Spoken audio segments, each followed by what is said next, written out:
Welcome back to the deep dive. Today we're doing a bit of sociology. Sociology, I like that. Yeah, a little mix of psychology and sociology to look at something we all, think we understand. But we're going to look at it from an angle that is, honestly, a little disturbing. It is disturbing, but I think it's necessary. Because usually when we talk about this topic, we talk about the whats. Right. What substance, what chemical. What symptoms? Right. Today we are strictly talking about the why. And to start, I want to just throw a phrase at you. Recovering addict? Oh, yeah. When I say that, you have a picture in your head, Racing. Most people do. Yeah. It's the standard medical definition. Yeah.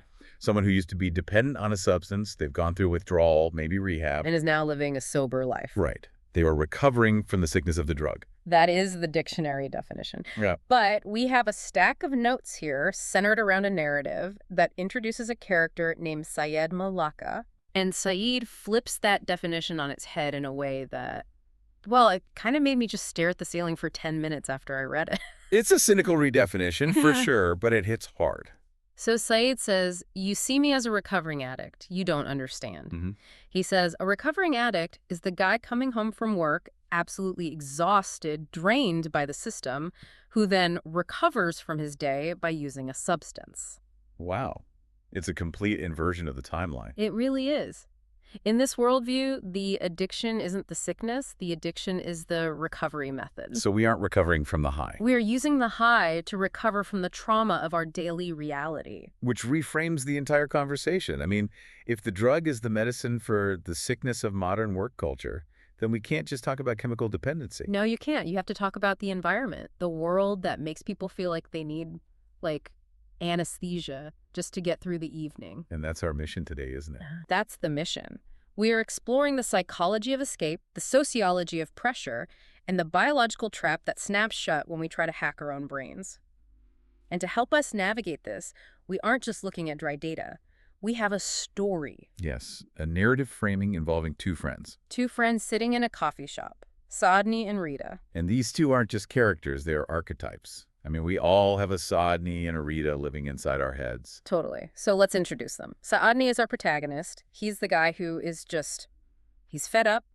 He's looking at his life, his bad habits, which are implied to be hashish or just general escapism. And he's saying, I need to stop. He's the part of us that wants to face reality. Yeah, he wants to get healthy, save money, maybe find love. He represents that desire for a real life. He represents the belief in the future. You know, the idea that if you sacrifice pleasure now, you will build something better later. And then there's Rita. Rita is the devil on the shoulder, but a very charming one. The able 100%. He's the guy insisting on the sweetness of their shared addiction. He's telling Sadni, why would you leave this? We're kings here. Outside, it's cold and hard. Here, we are comfortable. So Rita represents the fear of reality. I represents that part of us that knows the world is overwhelming and decides that, checking out is the only rational response. It's a battle we see everywhere. Sadni is saying, this thing is stalling my life. It's costing me money. I'm ruining my relationships. And Rita's pulling him back, saying, but aren't we having a good time? Exactly. It's the conflict between Sadni, which sounds like help me, and Rita, which implies contentment or resignation. But here's the catch. This isn't just about two guys bickering over a joint. This is about the pain they're trying to treat. Why is the real world so terrifying that Rita's argument actually makes sense? To understand that, we have to look at the person caught in the middle. Enter Abdelazim. Now, despite the name sounding like a strict grandfather from the 1950s, Right. Abdelazim is very much a creature of right now. He is. He's 23 years old. He's a postmodern citizen. Oh, you know this guy. He's a freelancer. He works in one of those co-working spaces with the exposed brick walls. He drinks the ethically sourced, boycott-aware coffee. He looks sharp. He has the laptop stickers. He has the whole vibe. But if you peel back that sharp exterior, he is crumbling. Internally, he is an absolute wreck. He runs entirely on nicotine and caffeine. He lives in a state of low-level terror. terror about what? Deadlines, bills, job insecurity. He is the guy who checks his email at 11:30 p.m. because he's terrified if he misses a message, the gig goes to someone else. Abdelazim is the avatar of the modern hamster wheel. He faces a contradiction that is just driving him crazy. Yes. To survive in this fast-paced market, he needs more energy. He needs to be constantly on. But because he's constantly on, his brain never shuts off. He literally cannot rest. He's trying to buy rest, but his mental bank account is overdrawn. Completely. And this brings us to the first heavy concept we need to unpack, the sociology of why Abdelazim feels like he's suffocating. This takes us to Robert Merton and his strain theory. Merton is essential here. He revived a concept from Emil Durkheim called Enemy. Now, anomie usually translates to normlessness, Yeah. or a state where the rules of society are broken down. But Merton used it to describe a specific, painful gap. The gap between what we want and what we can actually get. Precisely. Think of it this way. Society creates a cultural goal. In our case, it's wealth, security, making it, being a success. We're bombarded with images of it. Every single day. The Instagram travel influencers, the 30 under 30 lists, the goal is crystal clear. Be rich, be happy, be successful. Okay, so that's the goal. Right. And society also provides the institutional means to get there. The rules of the game. Hard work, education, meritocracy. If you grind, you shine. The American dream. Or the global dream now, really. And here is where the strain comes in. Merton points out that the market offers very, very limited slots for that success. Oh, yeah. But it demands the effort from everyone. I want to use an analogy here because strain sounds a bit abstract, but it feels violent. Imagine a game of musical chairs. Okay. You have 1,000 people, you have 10 chairs, the music starts, that's the economy. Everyone is told, if you dance hard enough, if you run fast enough, you will get a chair. So everyone gives it their all. They burn themselves out, they give 100%, and then the music stops. And 990 people are left standing with no chair. Exactly. And the system turns to them and says, you must not have danced hard enough.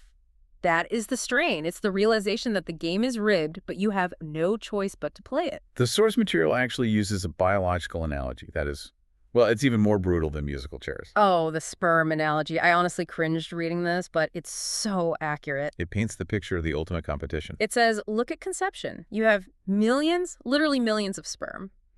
They're all swimming upstream. They're all working hard. They're all doing exactly what they're biologically programmed to do. Maximum effort. Maximum effort. And the outcome. One gets the egg. One. The millions of others, they die, they fail.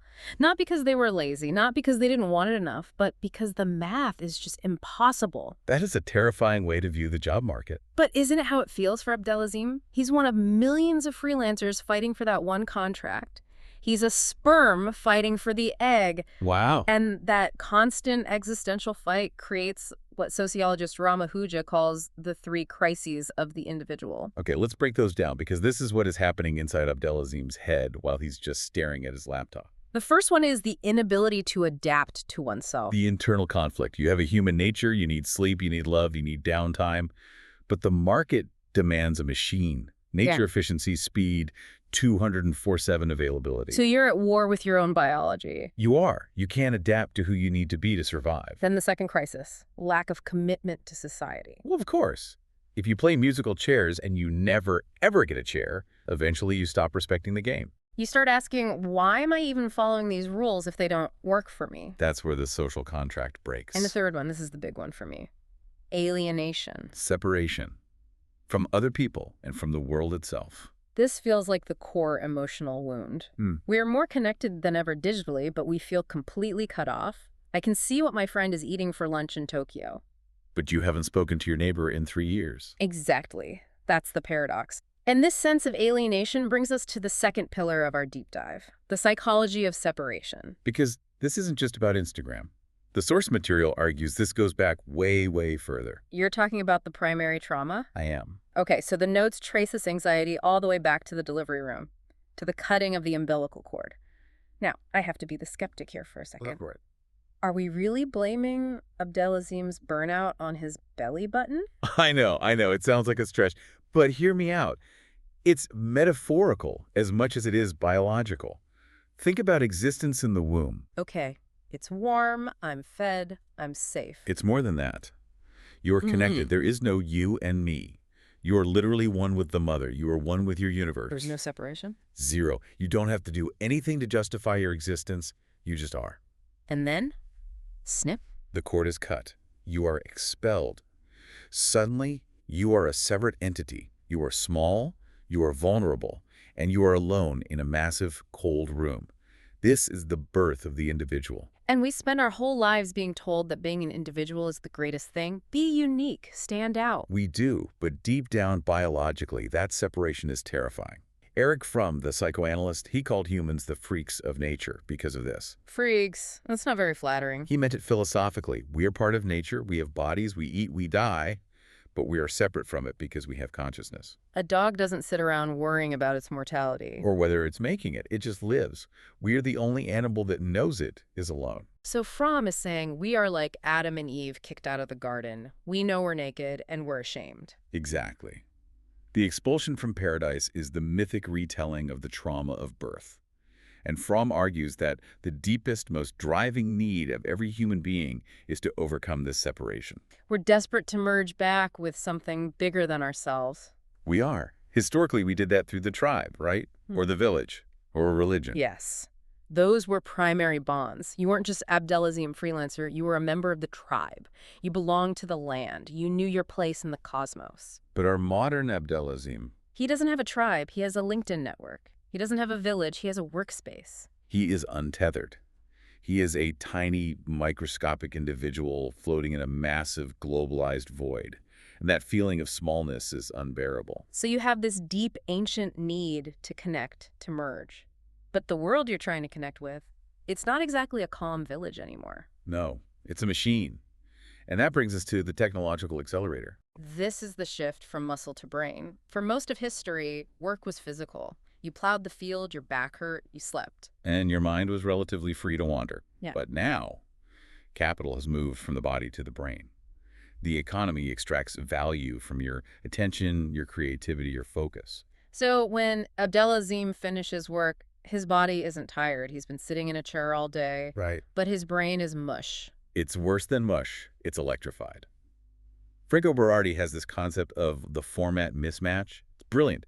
He says our brains are biological receivers. We evolved to process signals at the speed of nature walking, talking, the sun setting. Analog speed. Exactly, analog speed. But the transmitter, the digital economy, sends data at the speed of light.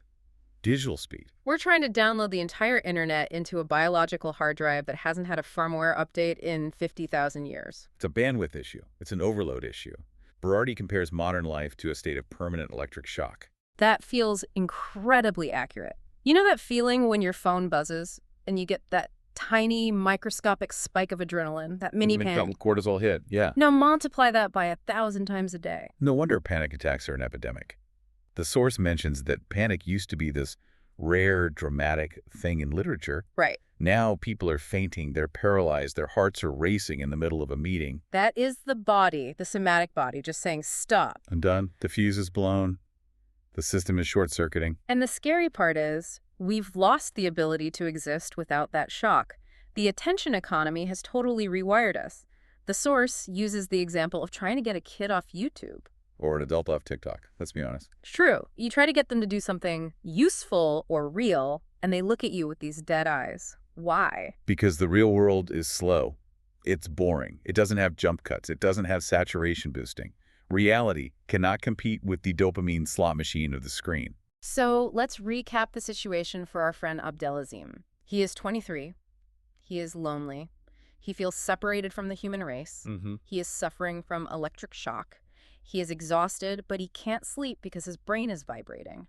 He is sober, but the system is faster than him. He is trapped in the pressure cooker, and the pressure's getting way too high. Something has to give. Enter the hashish. Enter the bad habit. Enter the false solution. So Abdelazim is at his breaking point. Maybe he meets up with Rada, and he takes a hit. What happens in that moment? The illusion of relief. I mean, it's magic. Suddenly, the anxiety just vanishes. The barriers between him and the world dissolve. Yeah. Doesn't feel small anymore. He feels enchanted. There is this specific detail in the notes that I absolutely love. It's the zucchini moment. The zucchini moment. It's so tragic and so funny at the same time. He goes home after smoking. He opens the fridge. It's empty, except for some cold leftover zucchini. A sad meal. Normally, this is a sad, sad meal. But he eats it, and he thinks it is the most delicious thing he has ever tasted. He is having a gastronomic epiphany over cold squash. But that's the power of the drug, right? It re-enchants the world. It takes the boring, gray reality and paints it in technicolor. And the next day, He doesn't feel guilty. He feels like Superman. This is the honeymoon phase. He wakes up and he realizes he isn't afraid of his email inbox anymore. He feels this residual dopamine glow. And he thinks, wait a minute, I've been doing this all wrong. I've been suffering for no reason. He thinks he's found the cheat code, the magic elixir. He does. He starts judging his past self. Why was I so stressed all the time? He starts curating his life around this new tool. I saw that in the notes, yeah. He makes a playlist. Specifically, Ahmed Amr songs. Which, for our listeners who might not know, Ahmed Amr is this singer known for these really heavy, emotional, heart-on-your-sleeve tracks. It's serious mood music. So he's setting the scene. He's working while smoking. He's blasting emotional music. He feels productive. He feels creative. He thinks, I can be part of the machine and me be happy. But this isn't real connection, is it? We talked about that deep need to merge with the world. Is he merging? No, he is disappearing. From Arm calls this the orgiastic union. It's a trance state. Drugs don't connect you to the reality of the world. They make the world disappear. That is a crucial distinction. It's everything. If the world vanishes, your separation anxiety vanishes. You don't feel small because there's nothing to be small compared to. But it is a temporary truce. Because when the drug wears off, the world comes rushing back, and it's louder than before. And the separation feels even more violent. The silence of the room feels heavier. The emails look scarier, which creates the immediate need for a stronger dose next time. And this is where the trap snaps shut. We have to get into the neuroscience here, because this isn't just about willpower. This is about biology. Right. We need to talk about the brain's economy. Need versus reward. Okay, break down the economy for us. Simplistically, you have stress, which is the need, and you have dopamine, which is the reward. The brain is designed to seek rewards to fix the stress. Hunger, eat, get dopamine. Cold, find warmth, get dopamine. It's a survival mechanism. Dopamine is supposed to be a limited currency, right? It's not supposed to be easy to get. Exactly. It's scarce. It's precious. It's not meant to be flooded into the system constantly. But when Abdelazim starts smoking every day to tolerate his job, he is crashing the market. He's causing hyperinflation in his own brain. He is. He's flooding the brain with cheap dopamine. And the brain isn't stupid. It says, whoa, this is way too loud. Turn down the volume. So it starts shutting down its own dopamine receptors. Then this is what we call tolerance. That's tolerance. So the high starts to fade. The zucchini isn't delicious anymore. And the shift that happens next is devastating. You go from seeking pleasure to seeking relief. The notes use the rock analogy. Yeah. Imagine carrying a heavy rock over your head all day. Your arms are shaking. You're in pain. Then, for 5 minutes, you get to put the rock down. That relief feels amazing, like euphoria. It feels like euphoria. But But are you happy? No, you just aren't in pain for a second. That is the addict cycle. They aren't getting high anymore. They're just briefly putting down the rock of withdrawal and anxiety. And meanwhile, Saadni, our rational protagonist inside his head, is losing the argument with Rita. Because Saadni's ability to think clearly is actually deteriorating. This is the movie theater effect. Okay, explain this. Think about when you watch a really sad movie. Let's say Avengers, Endgame.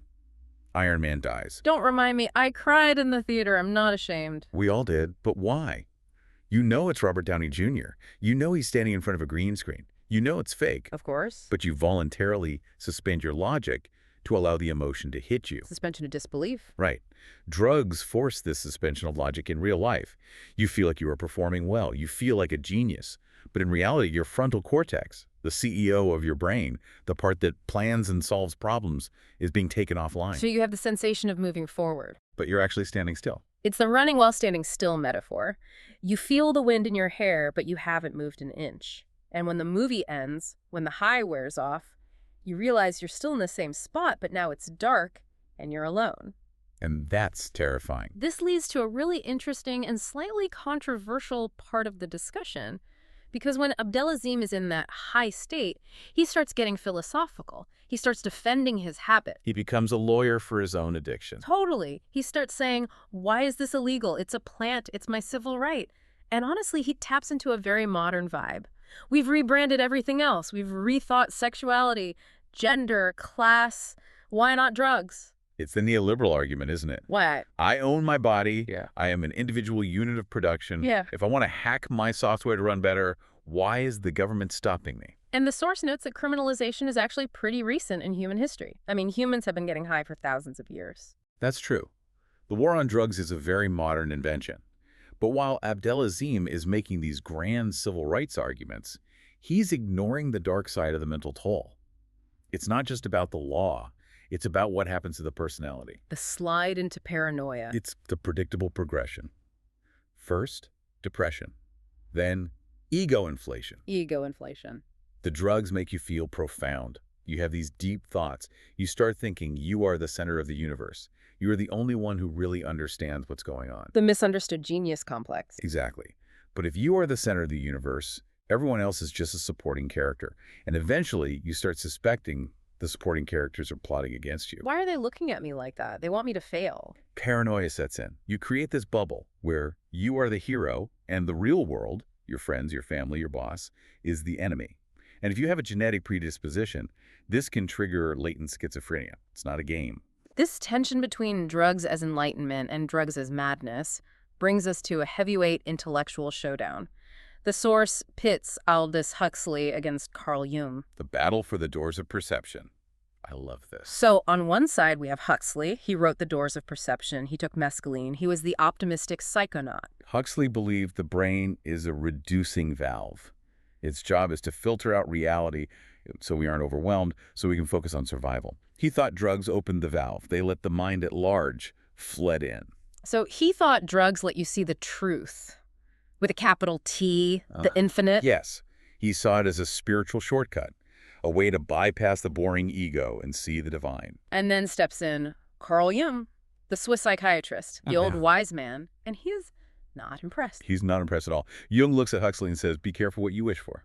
What was his specific critique? He called it unearned wisdom. He basically said, you are cheating. You are breaking into the treasure room. You are stealing the gold. But you haven't done the work. You haven't trained your muscles to carry the gold, so the gold crushes you. That is a powerful image. It's the sorcerer's apprentice metaphor. Mm-hmm. You know the Disney cartoon? Mickey Mouse puts on the wizard's hat. Yeah. He commands the brooms to carry the water buckets for him. Right. He summons the magic to do the work for him. But he doesn't know the magic words to stop it. The brooms keep coming. The water keeps rising. He drowns in the magic because he isn't a master. He's an apprentice. So Jung is saying, drugs summon the ghosts of the subconscious. They open the door, but they strip you of the will to control what comes through. Exactly. Jung argues that true insight requires will, discipline, and integration. Being high is passive. You sit there and let the images wash over you. It mimics meditation, but it's hollow. It's the difference between climbing a mountain and being dropped on the peak by a helicopter. And usually, without the climb, you can't breathe the air up there. You just pass out. And when you wake up, when a high ends, you have a vague memory of something profound, but you can't bring it back with you. You have no souvenir of wisdom, just a burnt-out dopamine receptor. Which brings us back to the casualties of this war. We circle back to Rada. The enabler. The host in the source material describes seeing Rada at the end, and the description is heartbreaking. He says Rada is fried. Fried. Cooked. His brain is done. He's the sorcerer's apprentice who browned. He's stuck in the loop. And the warning the source gives is stark. Don't let the how kidnap you. The how. That's a play on words in the original Arabic, referring to the mood or the substance. Basically, don't let the method of escape become your prison. It's a call to reclaim your agency, because Rada has lost his. So we've painted a pretty dark picture here. We have the crushing pressure of the modern workplace, the biological trauma of separation, the false promise of the high, and the trap of addiction. Is there any hope for Sadni? Is there any hope for Abdelazim? Absolutely. We have to end on this. The brain is incredibly resilient. That is the miracle of neuroplasticity. It works both ways, right? It does. You can wire your brain for addiction. You can carve those pathways deep. But you can also rewire it for recovery. Unless permanent organic damage has occurred, which is rare, the fog can lift. But it's not instant. It can't be. No. And this is the hardest part. You have to walk through the valley of boredom. You have to accept that for a while, life will feel flat. You have to accept that the zucchini is just a zucchini. Exactly. It won't taste like a Michelin star meal. It'll just be cold squash. And you have to be okay with that. You have to let your baseline reset. It's about realizing that the drug isn't a superpower. You are stronger than the substance. The substance is just a molecule. You are a conscious being. You have to face the separation, that freak of nature feeling, and find a real way to bridge the gap. Real connection, real work, real love, not the chemical simulation of it. And I love the final note from the host in the source material. He claims he has quit everything. No more hashish, no more smoke, no more escape. But he admits he has a new addiction. Likes, shares, and subscribes. Laughs. He traded the chemical dopamine for the digital dopamine. The attention economy wins in the end. Hey, at least it's cheaper. And he leaves us with this final, empowering, if slightly confused mantra. He says, "You are stronger than drugs, and you are stronger than Mohamed Salah." I mean, physically, I don't know if I'm stronger than Mo Salah. The guy is an incredible athlete. But spiritually, Let's take it spiritually. Stronger than drugs, stronger than Salah. I'm putting that on a t-shirt. it's a high bar, but let's aim for it. Thanks for diving deep with us today into the psychology of why we escape. If you're feeling like Abdelazim today, remember, the electric shock is the system, it's not you. Unplug, touch some grass, and maybe keep the sorcerer's spellbook closed. Well said. Catch you on the next deep dive.